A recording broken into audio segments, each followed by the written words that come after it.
Okay, a couple of announcements on the front end. You know, we've been monitoring Savon Huggins' progress, and he's not going to return this year, so he'll be a medical redshirt for this season. And we've moved Josh Hicks to safety to work him in the secondary for this week. And I think what we'll do is we'll evaluate it at the end of the week and see how we feel about it. But you know, just based on the overall health of that position group and the depth of the running back position group, we think it's a good time to invest some reps in a very talented player who's already playing for us on special teams and see if he can add something to us on defense. Questions? Did Hicks play safety in high school? He did. He played defensive back in high school. I think what you also find these days is they play on so many 7-on-7 teams. It's hard to find a skill kid who doesn't have some experience on defense in the back end because of those teams. How was he receptive to the move? Or? Yes, and it was something I brought him in to talk to him about yesterday. And you know, much like Justin, he said something very similar, that he really just wanted to get on the field and help the football team as many reps as he could in the games. And I felt good about that the entire time. It was. It was a topic actually that came up during the recruiting process with his high school coach because Dave Marino really felt like Josh was an extremely talented running back, but also thought he'd be a talented defensive back too. And he had mentioned it to me at one point. And I always kept it in the back of my mind. I love Josh as a tailback, but right now we just have more of a need over there. So, you know, he's a talented guy. I think he can help us. Is he going to work in free safety, strong, a little both? I think right now it'll probably be more free than strong. I think that's where our depth issues are. How do you look first day? I'll look at it on film. I didn't spend the whole day just watching him. I know he got a lot of attention from Coach Rossi, that's for sure. And we'll look at it on film. Now with Robert Martin, I know they were split in time. I mean, I guess this give him more of an opportunity?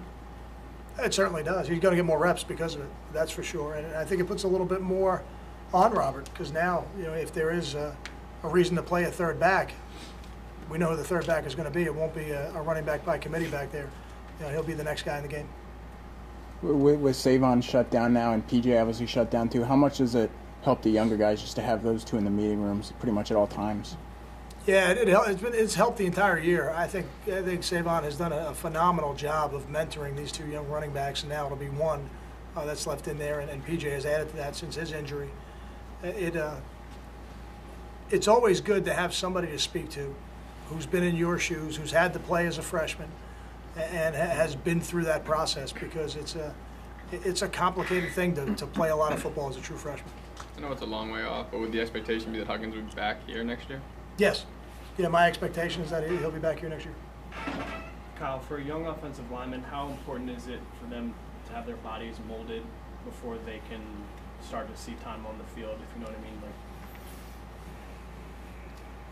mean? Like, it's a combination of necessity and what you would love to be the case. You know, you'd love to bring every offensive lineman in the program into your program, redshirt them for a year, get them some experience playing the second year, and then let them start for 3 years. That to me is the blueprint for really doing it the right way. Now, some guys from a talent perspective, like Anthony Davis, Jeremy Zuta, they get themselves into the lineup because they're just so talented. You have to find a way to get them in there because you feel like they'll make you better.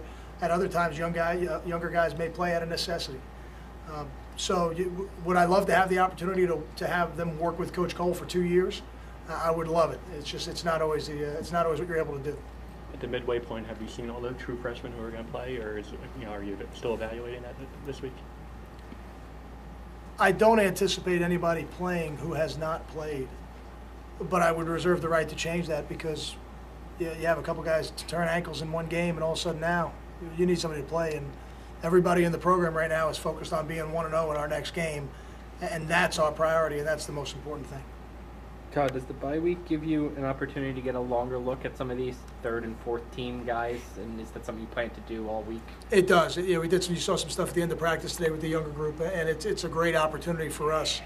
You know, our goals, I set the goals Saturday night, they haven't changed. Our goals are to get healthier for every position group on the team, to get a little bit better at one very specific thing that we discussed this morning as a staff, and then with the players, and then to make sure that our academics are in order as we go towards the rest of the semester, because this is a very academically intensive part of the semester for us.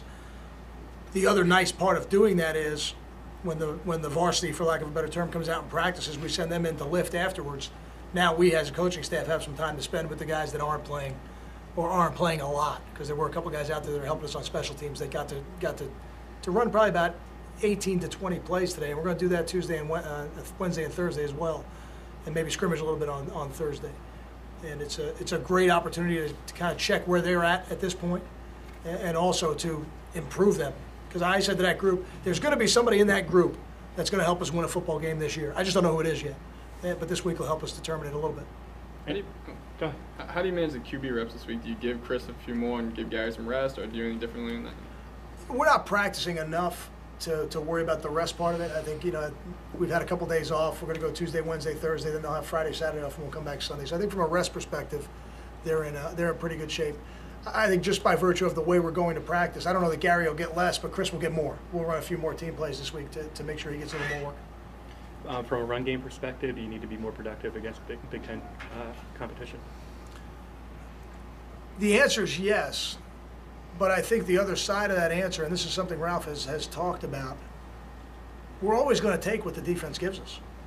When we go out there and throw for over 400 yards, there's a reason why. There's a lot of one-on-ones to be had out there because of the way they play the run, and they're very good on defense. And to their credit, they're very good against the run. But the reason they're very good against the run is because they've got a lot of people up there to stop the run. So do I want to be more productive in the run game? I absolutely do. But do I always want to take advantage offensively of what the defense is giving us? I do, and I think we've got the weapons to do it. Time for two more. Kel, are you still kind of feeling the buzz from that win over Michigan? I mean, obviously some things have happened in recruiting since then and just going out on the road. I think the effects of it with recruiting, certainly we're feeling that. But in terms of the excitement from Saturday night, we've moved on. And I've moved on, the players have moved on, the coaches have moved on, because, like I said earlier in the year, when you're coming off disappointment, whether you're coming off success or disappointment, you have to put your eyes forward. So, we certainly weren't perfect in that game. We've made the corrections. We'll continue to make the corrections as we go through the week. But our eyes are moving forward. We're evaluating ourselves a little bit this week as we start the game plan for Ohio State. And then on Sunday, we'll turn our sights full-time to Ohio State, because it's a one-game season, and we don't get to carry any of the positive energy from that game over to the next. If we want momentum in the next game, we got to create it.